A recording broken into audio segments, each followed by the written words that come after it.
Welcome to this Connect M3 Fortbyte podcast recording on 8th of December 2024. I'm Helen King. My Fortbyte today is titled Sustainability for All of Us.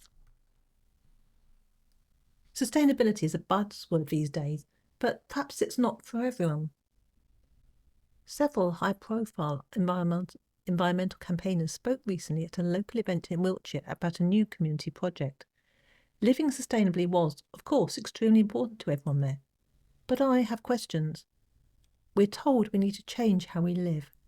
We need to drastically reduce our intake of meat and dairy and overall consume less, waste less, and create fewer emissions of greenhouse gases. I'd like to ask, is living sustainably for everyone or just for some people? What happens when some people declare they're exempt and other people support them? The event was the launch of an exciting new project. It's a project that will benefit the local community in many ways, one of them being the conversion of waste matter into sources of fuel. The event was organised by Sustain Britain. A link to a story about it can be found in the links section. The environmental campaigner Jonathan Porritt was one of several high-profile people who addressed the audience and led discussion workshops. Other speakers included Ros Savage, a fairly new local servant member of Parliament, SNP for the area, and Jarvis Smith, the founder of My Green Pod and Wayside Camper. Jonathan Porritt was the first speaker to take the floor after the project's director, Nick Ash. Now, I expected the speakers to either speak in support of the project or at least to talk on a related subject. This is what the other speakers did. They spoke about their own experiences campaigning for the environment. Jonathan Porritt, however, in his own words, both commended and critiqued the project. In other words, he had considered the project based on information available to him about it and came to some conclusions, some of which he shared on the day with the audience. Some things about the project he liked, other things he liked less, and some things he appears not to like at all. It occurred to me that in the same way I can write about Jonathan Porritt not only to commend him, but also to critique him.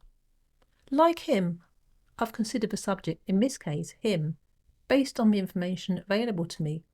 Also like him, I've come to some conclusions, some of which I'll share here. To commend him, Jonathan Porritt made some excellent points in his address. One of these points was that it's essential to ensure emerging ideas such as a sustained project are as robust as possible. Incidentally, he followed that statement by saying he was referring to the project taking place during what is going to be a difficult time. He also drew attention to the importance of looking at what already exists and what works well. Community initiatives such as Transition Towns have been going on for 50 years now, but he's been in the green movement. He said it is important that we all remember that we are standing on the shoulders of those who have gone before. Another initiative worth looking into is bioregionalism, which puts nature at the heart of community initiatives, which is good, of course. He drew attention to the importance of recognising the assets within communities and ensuring wealth doesn't leak out. He also said community engagement is essential. People need to be co-creators. I commend Jonathan as well for saying most units of affordable housing are not affordable. The term is used by volume house builders who care nothing about the people who live in their units or the environment. All they care about is profit. He also said homes need to be completely sustainable with extremely low fuel bills. He made the point that many people think they know about climate change, but the truth is somewhat different. Jonathan wants us to know the real truth about climate change, the truth for which 5 protesters have gone to prison because the truth is being suppressed. This is great because we all need to know the truth about climate change. We all need to know as well who's suppressing the truth and why. With my commending done, I turn now to my critique. First, of what Jonathan Porritt said at the event and what he didn't say. Given he was speaking at an environmental event, it was perhaps surprising that Jonathan wasn't more positive in his outlook. Perhaps part of the reason was that, as he told us, none of what was presented at this event was new. Jonathan told the audience we need to reduce our consumption of dairy and meat by 80% in the next 15 to 20 years to live sustainably. Puzzlingly, he did not provide a single citation to support this statement, nor any clue as to his workings, or someone else's perhaps. All he did was tell us, and then, with a smacking together of his hand, repeat what he had said, We have to reduce our consumption, emphasising the food we currently enjoy. Another criticism is that Jonathan suggested the project was patriarchal, top-down, because people won't have to change how they live. He didn't mention one important detail, strangely. That detail is, the patriarchal top-down approach is what we have now. The government makes decisions without allowing any debate. While moving the situation to community level might not solve all of our problems, it would be a very positive step.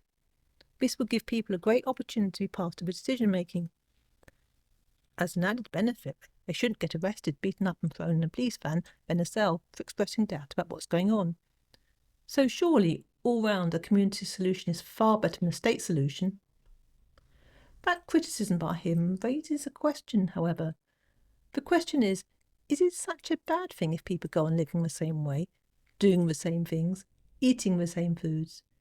If a project such as this one reduces the emission of greenhouse gases, do we need to cut out beef and dairy? In other words, what is Jonathan Porritt's real objective? Is it to make the planet healthier, a laudable aim, or to force a change in how people live? I have other criticisms of what Jonathan said at the event, or rather, didn't say. In response to a question about how much carbon dioxide, CO2, is in the atmosphere and how much of that is due to human activity, he replied that modern farming, intensive livestock production, contributes 30% of total greenhouse gases, most of which is methane. CO2 is not the issue. What he didn't say is, there's farming and there's intensive livestock production. They're not the same thing. Something else he didn't say is, food is moved thousands of miles before it reaches consumers. This insane movement of food creates massive emissions, yet farming is blamed. He also said, in the 9 years from 2015, the government made not a single intervention on the importance of climate change. How strange when the climate crisis is all we hear about, apart from war.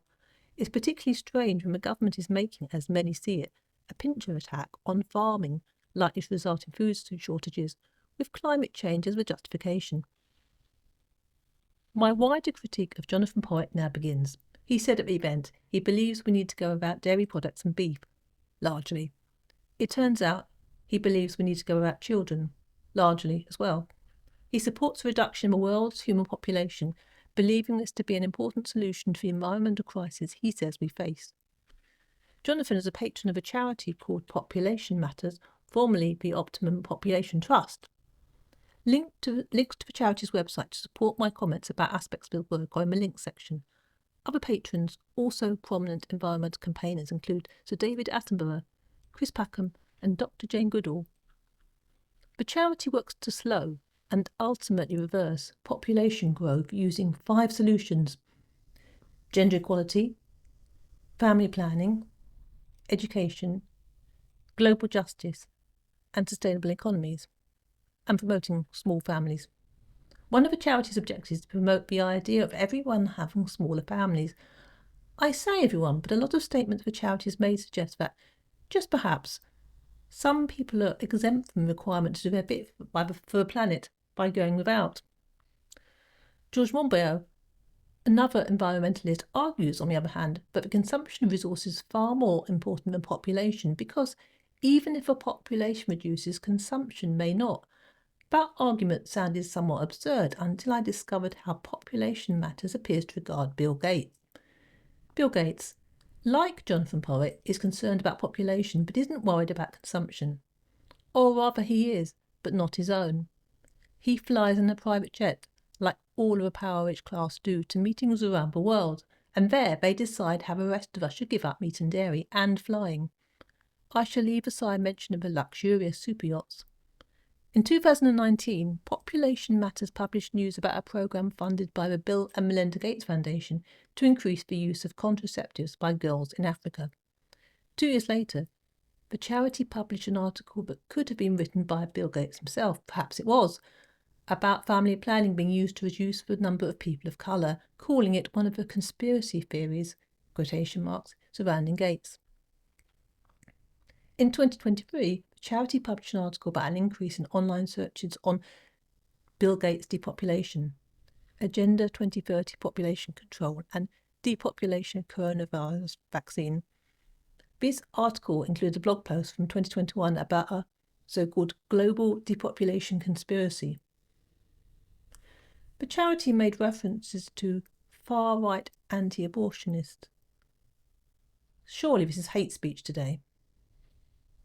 The rest of us are being told to change how we live, while Bill Gates and other delegates fly to the World Economic Forum and COP meetings in their polluting private jets. This charity, however, shows unswerving support for Bill, an excessive overconsumer. Jonathan Porritt, as its patron, must be okay with this. It's ironic too that Jonathan Porritt, who called the community project at its launch event patriarchal and top-down, supports a reduction in the population. Its population matters, not patriarchal and top-down. Here's a quote from its website. Almost half of women in low to mid-income countries have no say over their own bodies and lives, and an estimated 270 million people have an unmet need for modern family planning. This number is still increasing due to rapid population growth. That sounds good, doesn't it? Or does it? Until family planning is promoted by people from low to mid-income countries, with women in steering positions, I see women's empowerment as a smokescreen. It's just another way that white men of a certain age tell women and men of colour what to do and what not to do. It's patriarchal and top-down in another form. Family planning in Africa needs to be pioneered by Africans, led by African women, not wealthy, influential and powerful people, and nearly always men. The idea of decisions on such matters being in the hands of the wealthy, influential and powerful is pretty terrifying, whichever side of the fence they are on in terms of the world's birth rate. It's this imbalance of power, rather than the narrative that the world needs more babies or its reverse, which results in women being viewed as producers of babies. In my eyes, as distinct from under his eye, as in The Handmaid's Tale, the problem is one of power. People are seen by the self-styled elite class, which includes our Bill, in the same way as the livestock they own.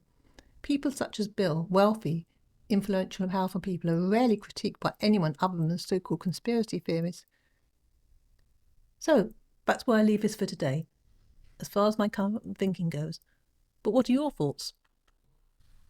Thank you for listening to this Thought Byte today. I hope it's given you further things to think about on this important subject. For further information on this and related subjects, do check out the PDF version of my article, reference TB-4495B. It contains a number of links to supporting articles, plus links to many other enlightening and fascinating articles on a variety of topics.